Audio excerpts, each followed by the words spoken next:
नमस्कार दोस्तों, ocean network में आपका स्वागत है। मैं हूं ओमकार चौधरी।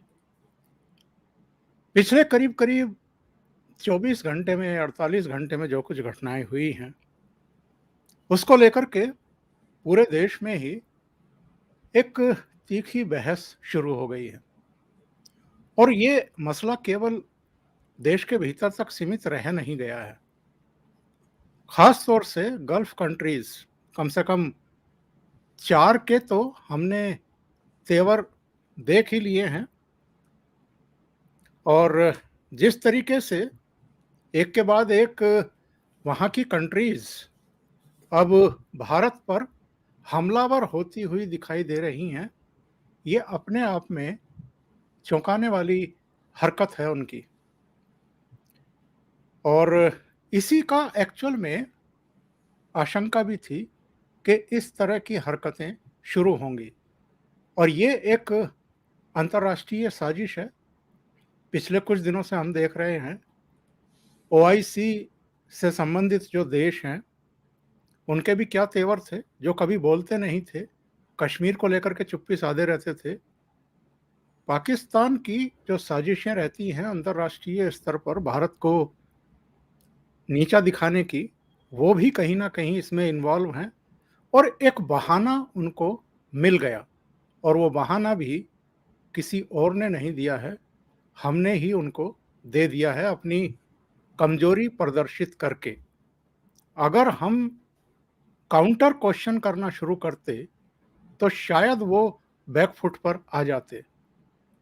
अब जो एक परसेप्शन था कि साहब दुनिया झुकती है, झुकाने वाला चाहिए, मुझे तो लगता है कि झुकने को तैयार हैं, कोई झुकाने वाला चाहिए। तो ये पोजीशन आज हमारी आ गई है।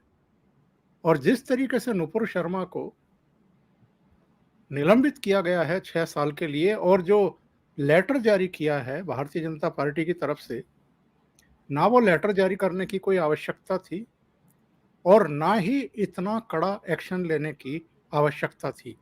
बहुत सारे लोग हैं जिनका कहना ये है कि नुपुर शर्मा को उस शो में जानबूझ करके एक ट्रैप में फंसाया गया, और जो उसको लगातार फव्वारा बता रहे हैं, जो सड़कों के किनारे लगे हुए पोल्स को भी शिवलिंग बताने की हिमाकत कर रहे हैं, जो लगातार महादेव के बारे में, भगवान शंकर के बारे में, शिवलिंग के बारे में अपमानजनक और आपत्तिजनक बातें कर रहे हैं, उन पर कौन सी कार्रवाइयां हुई हैं, लोग अब पूछ रहे हैं। और ये बनता है पूछना। मेरे साथ जाने माने विचारक, लेखक, जयपुर डायलॉग्स के चेयरमैन संजय दीक्षित जुड़ रहे हैं। आइए उन्हीं से जुड़ते हैं और बात करते हैं। संजय जी, बहुत स्वागत। नमस्ते। नमस्ते ओंकार जी, और आपके सभी दर्शकों को भी नमस्कार।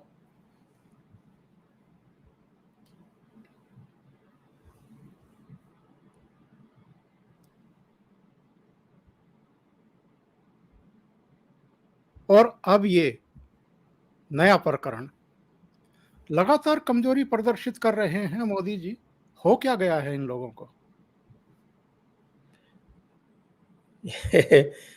ये तो एक पुरानी, एक मैं कहूँगा, कहावत तो नहीं कहूँगा, एक पुराना एक ऐसी मान्यता है कि कोई भी युद्ध जो है वो पहले तो नैरेटिव में हारा जाता है, और उसके बाद वो दिमाग में हारा जाता है, और उसके बाद ही वो युद्ध भूमि में हारा जाता है। और ये है, आप इसको आप अप्लाई करेंगे तो आप पूरे विश्व के जितने भी युद्ध हुए हैं उसमें लगभग 90% से ऊपर जो युद्ध हैं उसमें आप इसको सत्य पाएंगे। तो ये युद्ध जो है, ये हमारी सरकार ने, यानी कि हमारी राजसत्ता ने हारा है, ये राष्ट्र ने नहीं हारा है। क्योंकि राष्ट्र जो है वो इन विषयों पर इस समय पूरी तरह से दृढ़ता के साथ खड़ा हुआ है, उसका नैरेटिव बिल्कुल स्पष्ट है। वो अपने सभ्यता के सरोकारों को अब समझने लगा है, और विशेषकर जब से इंटरनेट आया है तब से इसमें इतनी प्रगति हुई है कि जो राजसत्ता है वो कहीं बहुत पीछे छूट गई है। पहले राजसत्ता जो थी वो गाइड करती थी नैरेटिव को, किसी समय में नेहरू जी के टाइम में, बाद में भी। लेकिन अब जो है इंटरनेट के समय में ये जो समाज है वो गाइड करता है नैरेटिव को। ये राजसत्ता इस समय समझ नहीं रही है, इसकी ये समस्या है। और विशेषकर से बीजेपी वालों के साथ तो ये बहुत बड़ी समस्या है, और संघ वालों के साथ इससे भी बड़ी समस्या है, क्योंकि संघ वाले जो हैं वो अभी 50 वर्ष पूर्व के काल में जी रहे हैं, और जिस प्रकार से वो समझौता करते हैं वर्तमान के साथ, उसमें ना उनका भूतकाल रह जाता है और ना कोई भविष्य आ पाता है। एक बड़ी अजीब सी खिचड़ी बन के रह जाती है। ये इनकी स्थिति हो गई है। अब जिस कतर के दबाव में इन्होंने कल नुपुर शर्मा का रीइंस्टेटमेंट किया, वो कतर क्या है? 2020 में इसके साथ में हमारे कुछ $7 बिलियन की ट्रेड थी। सुनिए आप सर, करीब जी। $8 बिलियन की ट्रेड थी। उस $8 बिलियन में लगभग $7 बिलियन हम उनसे इंपोर्ट करते थे, और वो इंपोर्ट लगभग 100% जो थी वो पेट्रोलियम गैस और क्रूड ऑयल और पेट्रोलियम प्रोडक्ट्स की थी, जो आप कहीं से भी और से कर सकते हैं। और इस समय तो विशेषकर से आप रशिया से जितनी चाहे उतनी कर सकते हैं। आपने जी, जी। अभी-अभी जून के लिए 28 मिलियन बैरल के कॉन्ट्रैक्ट जो है वहाँ से किए हैं। आपके पूरी क्षमता का लगभग 10% आपने कॉन्ट्रैक्ट किया। आप चाहें तो ये 10% से बढ़ के 50% भी हो सकता है। आप इस समय इस स्थिति में हैं कि आप सऊदी अरब को अ, और कतर को, और ईरान से तो खैर कोई इंपोर्ट होता ही नहीं। इराक ने कोई समस्या भी आपके लिए नहीं अभी पैदा की, तो इनको आप घुटनों पर ला सकते हैं।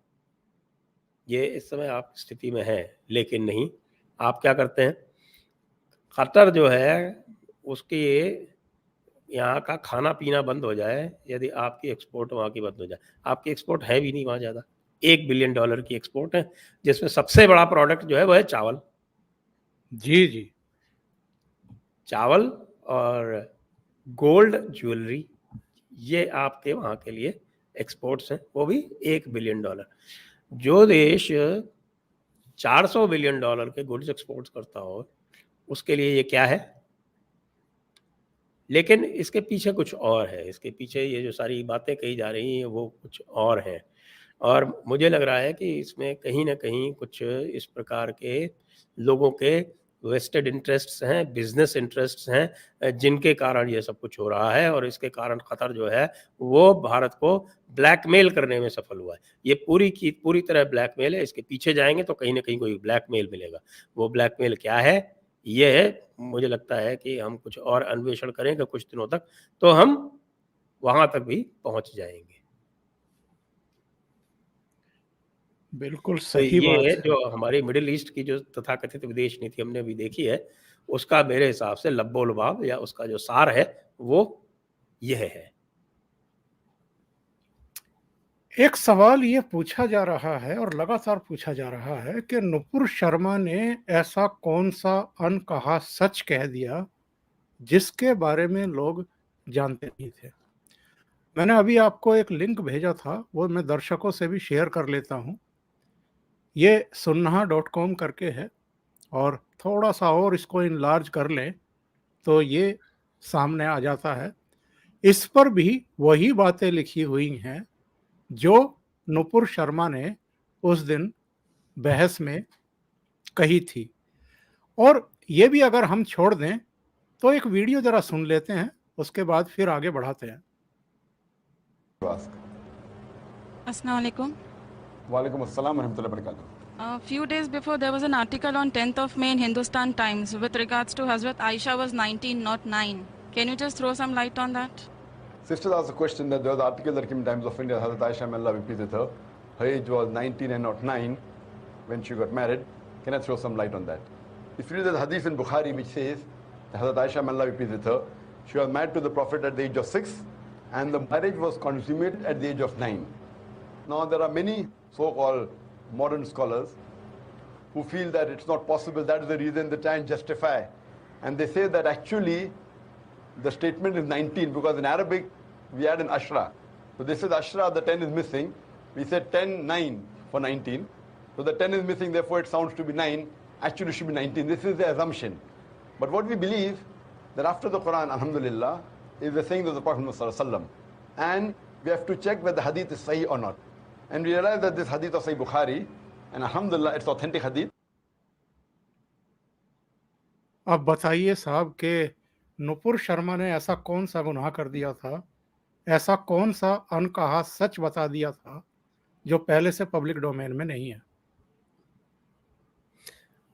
ये बिल्कुल, तो सारी की सारी चीज़ें लिखी हुई हैं। नूपुर शर्मा ने 3 चीज़ें कही थी कि ज़मीन चपटी है, ये आपके ज़मीन चपटी की बात कुरान में आई हुई है, और दूसरी बात उन्होंने कही थी कि घोड़े पे चढ़ के जो इनके रसूल थे वे जन्नत में गए थे। ये बात तो आपको याद होगा जब वो हिजाब वाली बहस हो रही थी कर्नाटका हाई कोर्ट में, तो वो सीनियर एडवोकेट थे दार साहब, उन्होंने कोई आधे घंटे तक इसके ऊपर व्याख्यान दिया था कि किस तरह से वो जो मेराज जिसको बोलते हैं वो पूरी की पूरी इवेंट हुई थी। आधे घंटे तक उसके ऊपर व्याख्यान दिया था और उसके हिसाब से कहा था कि भाई वो जो वहाँ पर उन्होंने दोज़ख में जो औरतें देखी और उनसे पूछा तो उन्होंने कहा कि हम दोज़ख में इसलिए क्योंकि हमने हिजाब नहीं पहना हुआ था। इसको वो एज अ लीगल आर्ग्यूमेंट पेश कर रहे थे जनाब, क्योंकि उनके हिसाब से शरीयत जो है वो इस्लामिक लॉ है, तो इस्लामिक लॉ जो है वो भारत के कानून से ऊपर है, और उसके हिसाब से उन्होंने बाकायदे, अभी भी उसकी आप कभी भी ढूंढेंगे तो उसकी रिकॉर्डिंग आपको यूट्यूब पे मिल जाएगी। तो जहाँ ये चीज़ें जो हैं वो इस्लामिक लॉ के हिसाब से एज आर्ग्यूमेंट पेश की जा रही हूँ, उसी चीज़ को अगर नूपुर शर्मा ने कह दिया तो क्या गलत कहा। और बाकी जहाँ तक हज़रत आयशा की बात है वो तो आपने दिखाई दी, ये सुन्नत है। इसको सुन्नत बोलते हैं हदीस को, यानी सुन्नत मतलब जो इनके रसूल जिनको ये कहते हैं उनकी जो लाइफ थी और उनकी लाइफ में जो जो उन्होंने कार्य किए उसका वृत्तांत है। तो नूपुर शर्मा ने जो कुछ कहा वो सच कहा, और सरकार को सच के साथ खड़े रहना चाहिए था। और इन्होंने जो पूरा का पूरा बावेला मचाया कि साहब इंसल्ट कर दी, तो भाई ये बताइए कि क्या कुरान और हदीस जो हैं वो इनके रसूल की इंसल्ट करती हैं? ये क्या कहना चाहते हैं? क्या कहना चाहते हैं कि इमाम बुखारी, जिन्हों की सही बुखारी जो है जो सबसे नंबर 2 पे मानी जाती है, इनकी कुरान पाक के बाद में नंबर 2 पे मानते हैं जिसको सही बुखारी को, वो इमाम बुखारी ने इंसल्ट की थी, उन्होंने अपमान किया था। तो ये जो विचित्र बातें हैं, बजाय इसके कि सरकार जो है ये कहती है कि नहीं ये आप जो कुछ भी कह रहे हैं गलत है, आपको जो बताया गया है वो गलत है। सही बात ये है कि उन्होंने सिर्फ आपकी किताबों का कोट किया था और उसके अतिरिक्त कुछ नहीं किया था, बाकी सब बकवास की बात है। और चुपचाप रहिए, तमाशेबाजी मत कीजिए, नहीं तो हमें भी आपके स्क्रू टाइट करना आता है। आप ये देखिए कि कल जिस तरह का बिल्कुल मैं ये कहूँगा कि कायरतापूर्ण बयान भारतीय जनता पार्टी की ओर से जारी हुआ, आज ओआईसी के परिप्रेक्ष्य में विदेश मंत्रालय ने भी एक बयान जारी किया है और वो बहुत ही बैलेंस्ड बयान है। जो ये कल का बयान आप जो दिखा रहे हैं वो ये जी, और जी। आज जो विदेश मंत्रालय ने बयान जारी किया है वो बिल्कुल बैलेंस्ड बयान है। तो मुझे ये लगता है कि इस पार्टी में जो है वो पूरी तरह से एक किसी प्रकार की, जो मैं क्या कहूँ, विचार क्षमता का या तो अभाव हो गया है या तार्किक क्षमता का अभाव हो गया है, या फिर चलती नहीं सुधांशु त्रिवेदी की, क्योंकि सुधांशु त्रिवेदी जी तो मैं जानता हूँ कि वे स्वयं ये बातें लगातार कहते रहते हैं। जो बात नूपुर ने कही वो एक आधिक बार सुधांशु त्रिवेदी जी स्वयं कह चुके हैं, तो वो क्यों नहीं डिफेंड कर पाए नूपुर शर्मा को। और फिर नूपुर शर्मा को भी इन्होंने कैसे दबाव डाल के उससे जो है वो माफ़ी मंगवा दी। इसमें माफ़ी मांगने की कोई बात ही नहीं, माफ़ी मांगने की कोई भी बात नहीं है। जो कुछ कहा जा रहा है, इनके मुल्ला मौलवी रोज़ कहते हैं, मगर आपको 1000 वीडियो आप देख सकते हैं यूट्यूब के ऊपर। तो इसी चीज़ को बार-बार जो है वो ज़ोर-ज़ोर से, जैसा आपने दिखाया ज़ाकिर नाइक को जो कह रहा है, तो जो चीज़ सुन्नत में है उसको कैसे कोई नकार सकता है? तो ये एक तरह से मैं कहूँगा मानसिक दिवालियापन और एक तरह का ज़िम्मीपना हो गया है, क्योंकि जिसको ज़िम्मा कहते हैं, जब जो पहले अरब की सेनाओं ने कब्ज़ा किया था जाके श्याम में, ये शाम में जिसको बोलते हैं ना, जो आजकल सीरिया वग़ैरह है वहाँ पर, तो वहाँ पर जो आपके जो क्रिश्चियन राज थे उसके साथ वो इनके जो दूसरे खलीफा थे हज़रत उमर, तो हज़रत उमर ने उनके साथ एक पैक्ट किया था अंग्रेज़ी में, जिसको पैक्ट ऑफ उमर कहते हैं, और वैसे इसको ज़िम्मा कहते हैं। जो आप वो ज़िम्मी बार-बार सुनते हैं ना, वो उसी ज़िम्मा से निकला हुआ है, जिसको अरबिक में दिम्मा कहते हैं, दिम्मा। तो वो कई बार डीएच से लिखा जाता है, लेकिन उसका जो प्रोनंसिएशन उर्दू में और फ़ारसी में है वो ज़िम्मा है। तो ये जो ज़िम्मा लिखा गया था, उसमें ज़िम्मा में ये था कि साहब की जो भी आपके जो नॉन मुस्लिम हैं वो कुरान नहीं पढ़ेंगे, और वो उनकी और जो किताबें हैं वो नहीं पढ़ेंगे। तो या तो फिर भारत सरकार ने ज़िम्मा लिख दिया है अरब कंट्रीज़ के साथ में, या हमारी जो मुस्लिम पॉपुलेशन उसके साथ में, और सरकार ने ये पब्लिकली एक्सेप्ट कर लिया है कि वो ज़िम्मी हो गए हैं।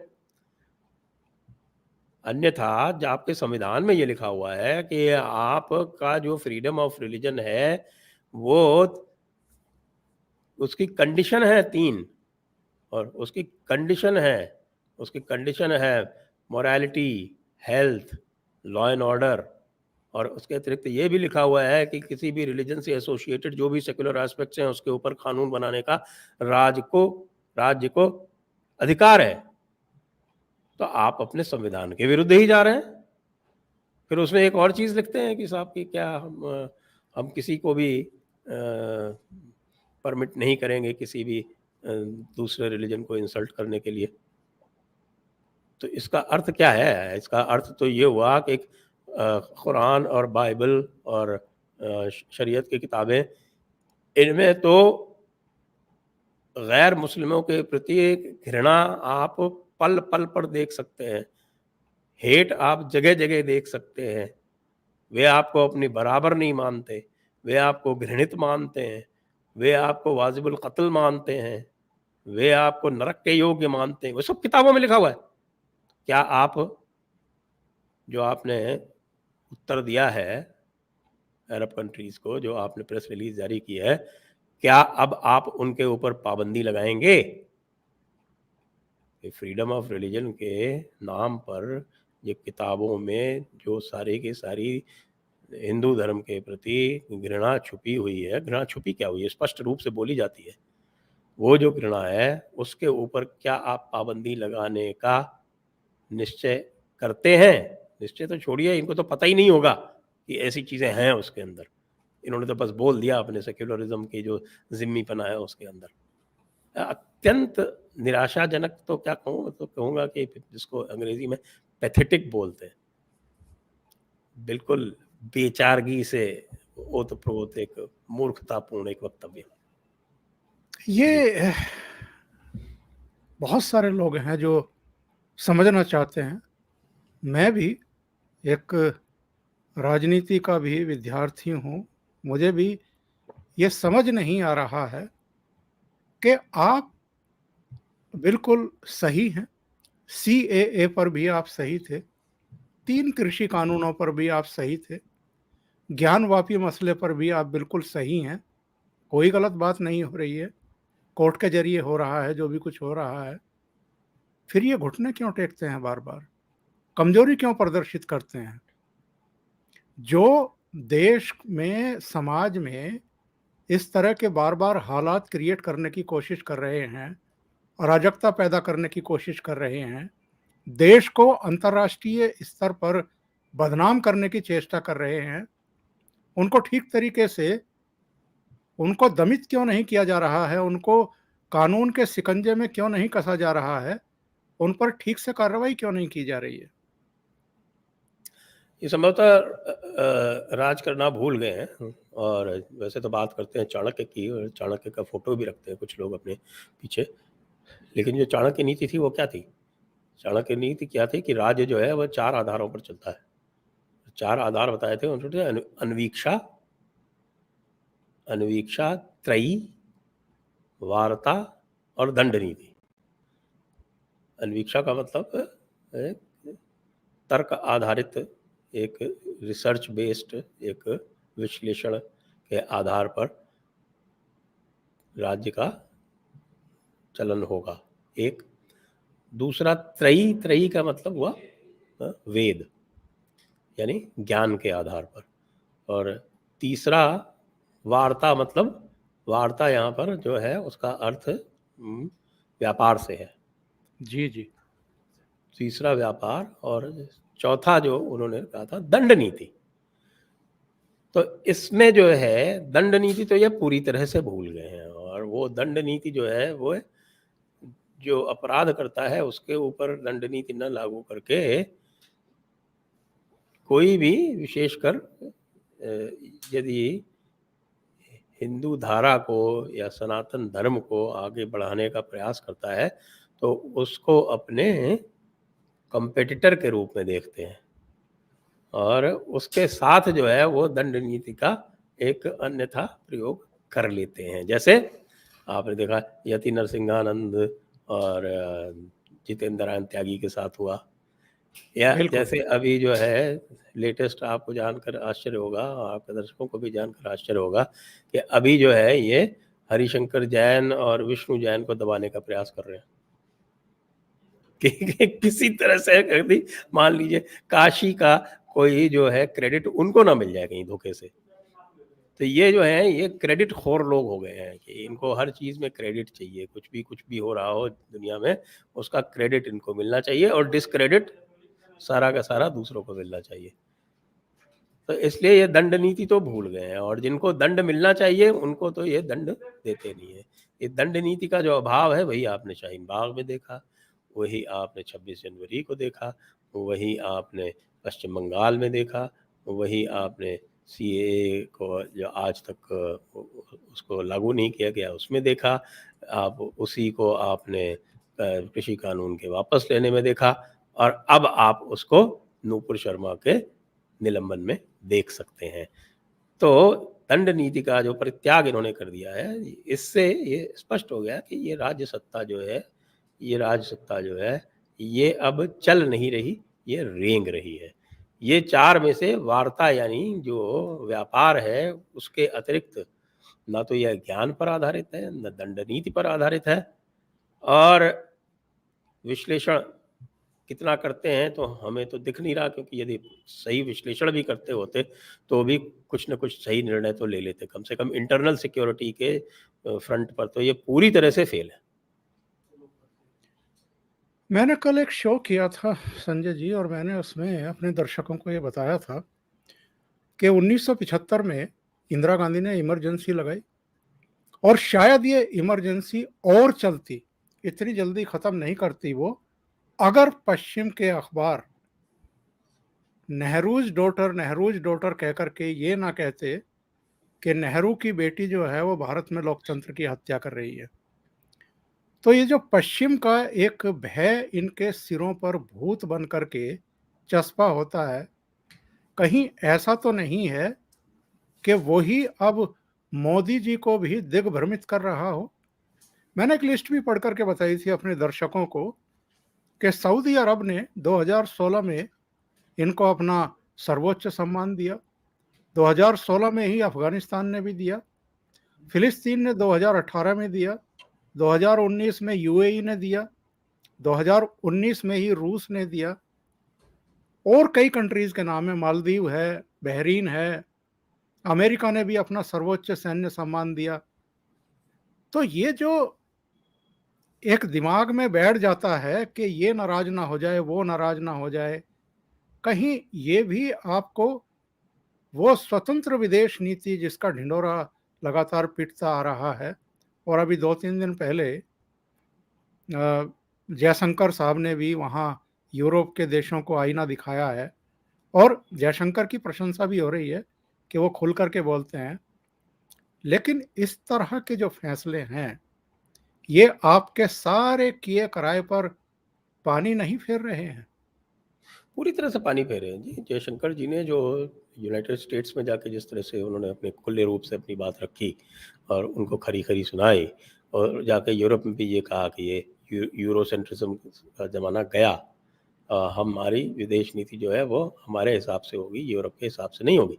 वही मिडल ईस्ट में जाके, वो तो बेचारे यूरोप में बैठे हुए हैं और यहाँ मिडल ईस्ट के बारे में पता नहीं किसने क्या निर्णय ले लिया उल्टा-पुल्टा, और पूरी नाक कटा दी। पूरी नाक कटा दी। इससे ज़्यादा तो दुःख की बात कोई हो ही नहीं सकती। यानी कतर जैसी कंट्री, 30 लाख की आबादी है उसकी, 30 लाख। और जब आपने उसके कहने से ये सब थोड़ा ये कर दिया, उसको निलंबित कर दिया, तो पता चला बाकी सब भी आँखें दिखाने लगे। यहाँ तक कि तालिबान आँखें दिखा रहा है, जिसको अभी-अभी आपने पता नहीं क्या 50,000 टन आपने गेहूँ फ्री में भेजा जिसको। ये सब सपोले हैं, इनको कोई भी चीज़ फ्री में नहीं भेजने की थी। और जिसको जो है अब आप पता नहीं क्या उसके साथ में वार्ता करके क्या करना चाह रहे हैं। जिसने बामियान की बुद्ध मूर्तियों को उड़ाया, जिसने वहाँ से बचे-कुचे सिक्कों को भी ये कह दिया कि या तो कन्वर्ट हो जाओ या भाग जाओ, वहाँ का अंतिम गुरुद्वारा बंद करके आ गए वो, यहाँ पे। तो उससे जो है ये सुन रहे हैं, और इन्होंने ये अपने ऊपर आपदा जो है वो आमंत्रित की है कि आओ, चल के आओ। जिसको बोलते हैं ना, वो थ्री इडियट्स में था ना कि तशरीफ हाजिर है, बादशाह तोहफो कबूल करो, वो वाली स्थिति। एक बात मैं समझना चाहता हूँ और बहुत सारे दर्शक भी समझना चाहते होंगे। इनके नबी ठीक है, भई सम्मान है। आप अगर इतनी बड़ी आबादी है और उनके कोई मैं तो आराध्य हैं। इस पे भी प्रश्न उठाऊंगा कि भाई जी, जी। हम सम्मान केवल उसका करें जो हमारा सम्मान करता है। बिल्कुल एग्ज़ैक्टली मैं यही पूछना चाह रहा हूँ। हम किसी से डर के किसी का सम्मान नहीं करेंगे। मैं यही पूछना चाह रहा हूँ संजय जी कि इनके नबी का सम्मान करें और ये हमारे आराध्यों का लगातार अपमान करें। ये बिल्कुल नहीं हम होगा। लोग हम लोग कब इनको जवाब देना शुरू करेंगे और कब ऐसे प्रवक्ताओं को या सो कॉल्ड नेताओं को जो टीवी चैनलों पर आकर के बकवास करते हैं, उनको कब बुक करना शुरू करेंगे और कब अंदर डालना शुरू करेंगे? नहीं, इसके लिए तो हम लोगों को, समाज को ही प्रयास करना पड़ेगा। इस सरकार में तो दम है नहीं, हमने देख लिया कि वो पूरी तरह से ज़िम्मी हो चुके हैं ये लोग। और इसका कारण भी मैंने ट्रेस किया हुआ है। वो संघ की समस्या है, जो संघ ने 1993 के बाद में जो अपने रुख में बदलाव किया था, और जिनके उस समय वो सप्त सिद्धांत, अष्ट सिद्धांत जो लागू हुए थे, जिसके बारे में मैं कई सारे एपिसोड कर चुका हूँ। और जिसमें वो ये कहते हैं कि साहब कि इस्लाम तो बहुत अच्छा है, कुछ मुसलमान ख़राब हो सकते हैं, या सूफ़ी जो हैं वो बहुत सहिष्णु होते हैं, या साहब जो है वो कांग्रेस ने इनका बहुत दुरुपयोग किया है, हम इनको जो है वो ह्यूमन टच देंगे।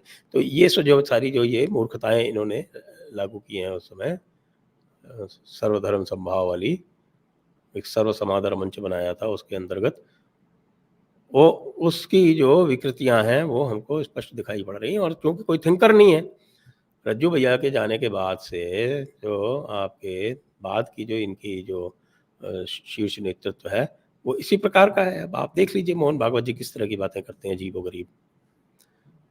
तो इसलिए बीजेपी के ऊपर कोई दबाव नहीं है, और चूँकि सामने से भी कोई दबाव नहीं है आपके विपक्ष का, वहाँ भी बड़े मूर्ख बैठे हुए हैं। तो इन्होंने अपने वोटर को पूरी तरह से फॉर ग्रांटेड लेना आरंभ कर दिया है। यह हो रहा है इस समय। आगे क्या होगा संजय जी? ये तो क्योंकि मैं देख रहा हूँ मेरे भी चैनल पर, आपके भी चैनल पर, दूसरे जितने भी लोग पिछले 2 दिन से इस मुद्दे पर अपने विचार ज़ाहिर कर रहे हैं, लोगों की निराशा साफ-साफ दिखाई दे रही है। आप सोशल मीडिया पर जाइए तो वहाँ पर भी एक हताशा है ये जो स्थिति है, ये मेरे विचार से ना इनके लिए ठीक है और ना ही देश की जो बड़ी पॉपुलेशन है, उसके लिए ठीक है। बिल्कुल सही कह रहे हैं आप, ये बिल्कुल सही कह रहे हैं। ये एक कल आप यदि देखते सोशल मीडिया पे, तो सोशल मीडिया पे मैंने जितना विरोध कल देखा है, मुझे नहीं लगता इतना विरोध मैंने कभी राहुल गांधी का भी देखा होगा। हालाँकि जब राहुल गांधी पावर में थे, तब सोशल मीडिया इतना एक्टिव नहीं था, इतना सक्रिय नहीं था। लेकिन सोशल मीडिया ने 2014 में लगभग पूरी तरह से मोदी जी का साथ दिया था। लेकिन कल जो विरोध मैंने देखा है, अगर थोड़ा-सा भी बीजेपी में समझ होगी, तो वो जो है वो तेल की धार को समझ जाएँगे। बहुत-बहुत धन्यवाद संजय जी, आपने इतना समय निकाला ओशियन नेटवर्क के लिए और कई अहम मुद्दों पर अपने विचार रखे। Thank you so much. नमस्कार। धन्यवाद Omkar ji. Thank you so much.